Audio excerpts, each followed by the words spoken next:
Are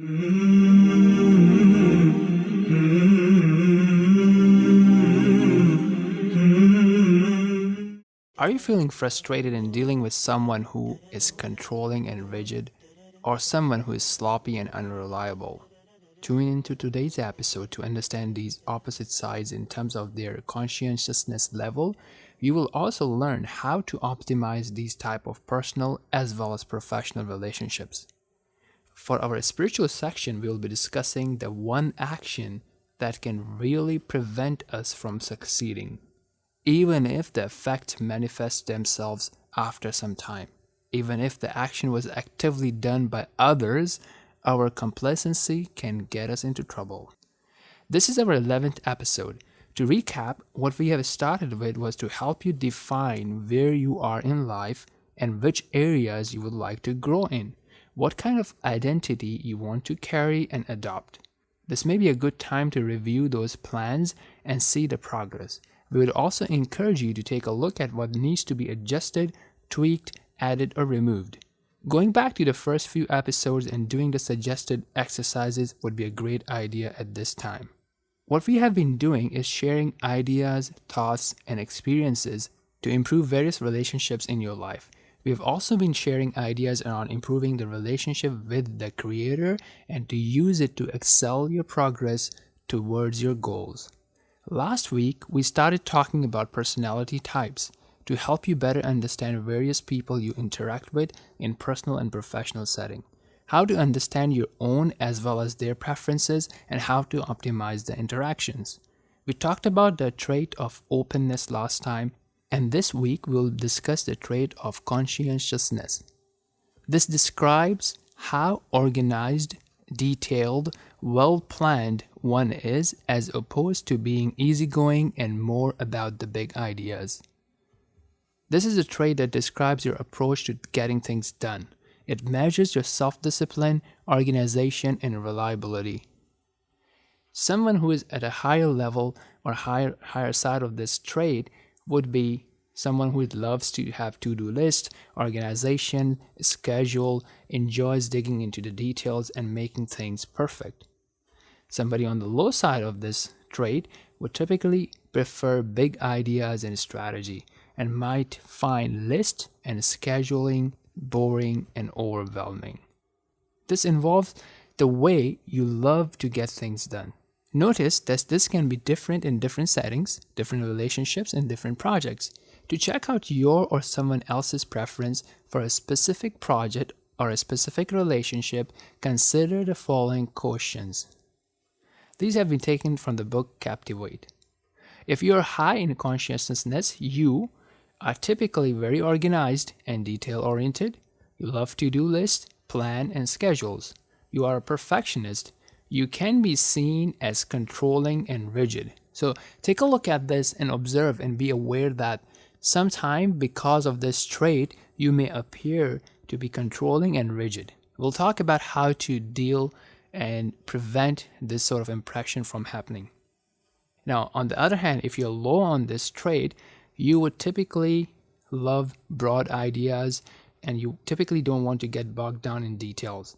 You're very flexible, you hate being boxed with a plan or a schedule, and you can be seen as sloppy and unreliable. So I hope now you're able to relate the title of the podcast with what we are discussing here.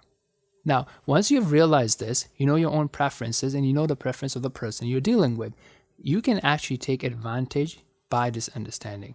If you're dealing with someone who is about big ideas, right? And now it depends on what kind of relationship you have with that person. If you are in a managerial relationship or in a leadership relationship, you may not want to bog down that person with detailed plans, but rather focus on the big idea and discuss the next immediate step or the next 3 immediate steps without going into a lot of details.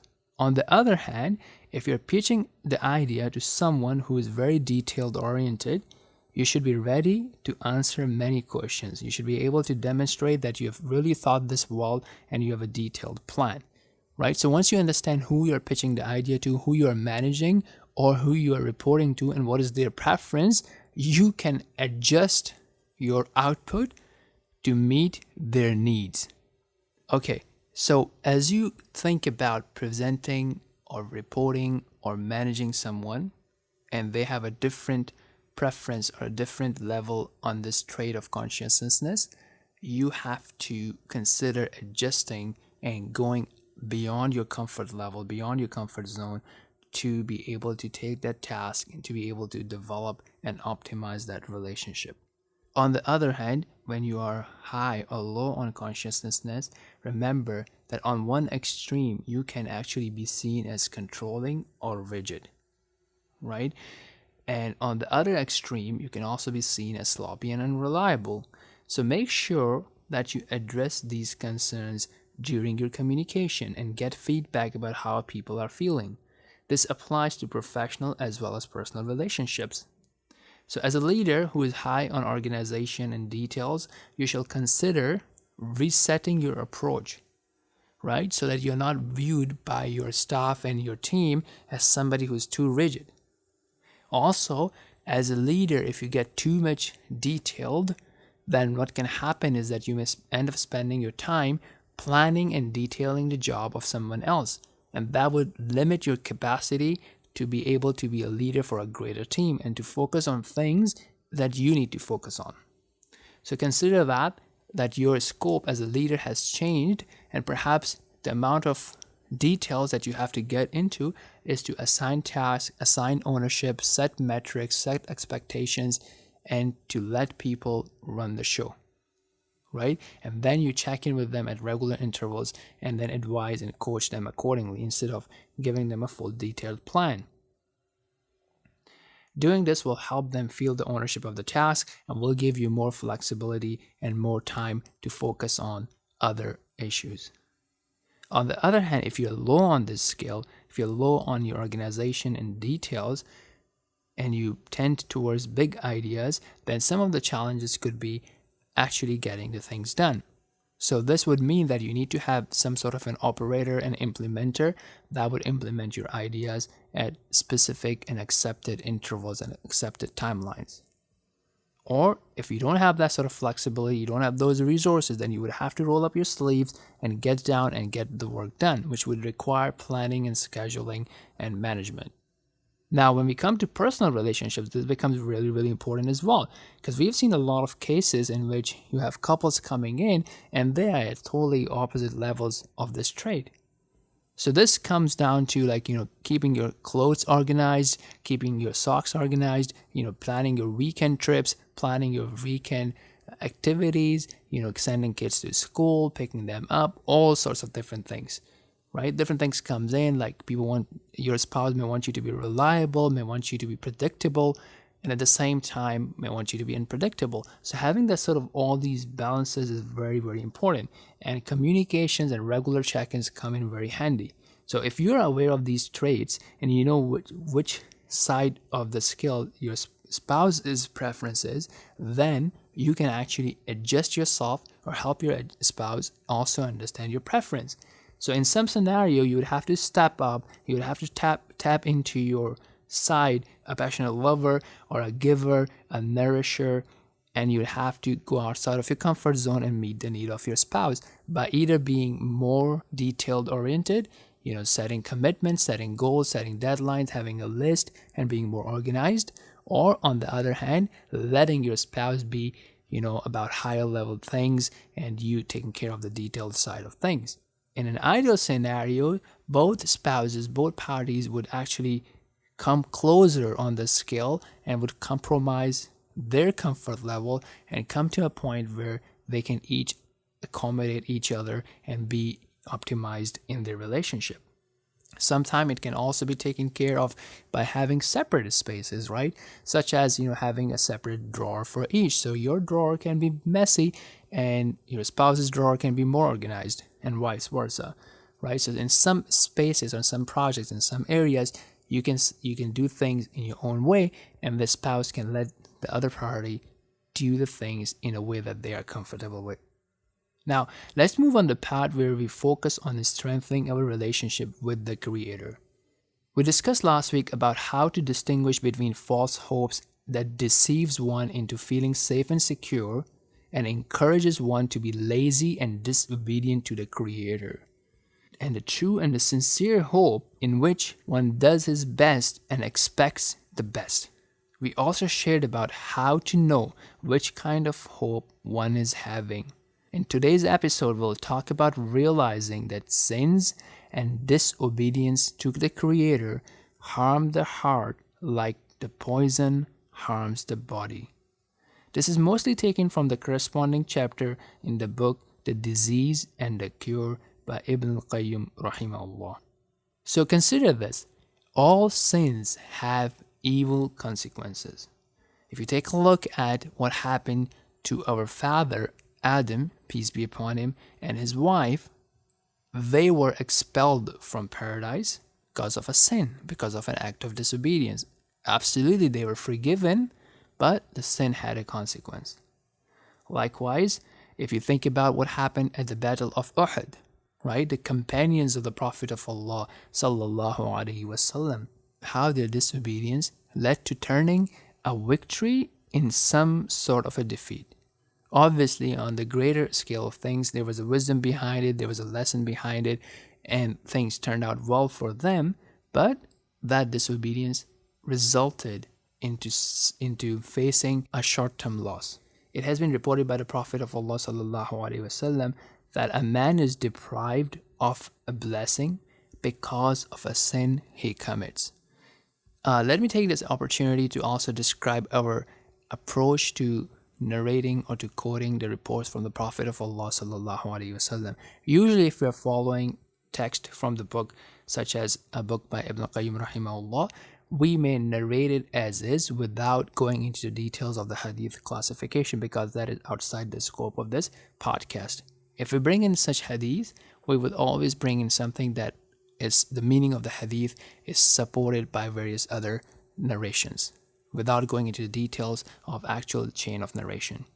Likewise, it is also reported on the authority of Yahya bin Abi Kathir from Abu Salama from Abu Hurairah radiallahu anhu said that the Messenger of Allah sallallahu alaihi wasallam said, if a sin is discreetly committed, it only harms the doer. But when it is committed publicly and it is not reprimanded, it would harm everyone. So this is something to be of quite concerning to us as well. So you may have people around you who are committing sins and disobedience to Allah subhanahu wa ta'ala, right? And we know from the famous hadith that if we have the ability to stop it, to advise against it, we should do that. But at the very least, we should have a distinction between what is a sin and what is not a sin. So if you see a sin being committed and nothing happens to you, you're not disturbed, you don't care about it, this may be a warning sign. Right? What effects do you feel in your heart when you see a disobedience being committed? Now, there's a very interesting narration, and because it also explains that, okay, if a sin is committed, then what? Right? So this narration is reported by Abu Hurairah radiallahu anhu that the Prophet sallallahu alaihi wasallam said that when a believer sins, there is a black spot placed on his heart. If he repents and asks forgiveness, asks pardons, then his heart is polished. But if he does more of that sin, it increases till it gains completeness over his heart. That is the rust, right? So the Prophet of Allah sallallahu alaihi wasallam is pointing that this is the rust, the rusting of the heart, the covering of the heart that is mentioned in the kitab, in the book of Allah subhanahu wa ta'ala, where he says, كَلَّا بَلْ رَانَ عَلَىٰ قُلُوبِهِمْ مَا كَانُوا يَكْسِبُونَ. Nay, but on their heart is a run. This is the covering, this is the rusting that is coming from the sins and the evil deeds because of what they have earned. So if we fall into it, we have to seek forgiveness from Allah subhanahu wa ta'ala and to realize that this was an act of disobedience that we should not have committed, and to plan for it and to regret it and to move forward having a plan in place not to do it. Now, there's another very important point here that people continue to underestimate, because when somebody commits a sin, they do not see any consequences right away in general, and they may not regard it as a big deal. But what can happen and does happen is sometimes and many times the effects of the sins are delayed.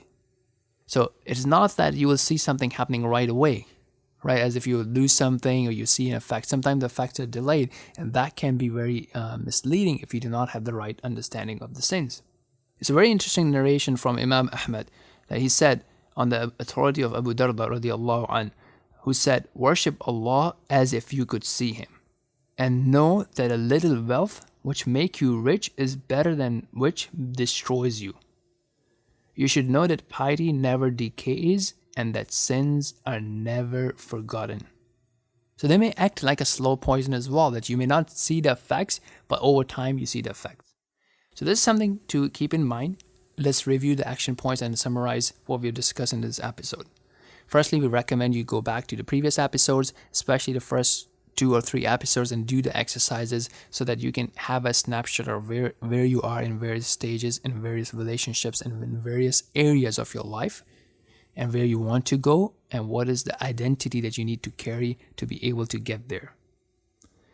Being aware of various personality types that we deal with, whether in personal or professional relationships, and to optimize those relationships and to understand people's preferences around communications, planning, organizations, and details. Is there any relationship that you have where you need to change your approach, where you need to have a discussion so that you can both be operating at a level that is optimized and within your comfort zone? If not, then is there a relationship where you can go outside of your comfort zone and be a giver and be a nourisher in that relationship and provide and meet the needs of other person to meet their specific needs and their specific traits? Are there sins that you have been accustomed to doing and not realizing the greatness of it? As it is said, to do not look at how minor the sins are, but rather look how great is the one you are sinning against, how great is the one that you are disobeying. Has it become the case that sins and disobediences can be happening around you and you do not reject it in your heart? You do not find it that it's a disobedience and you have become accustomed to it.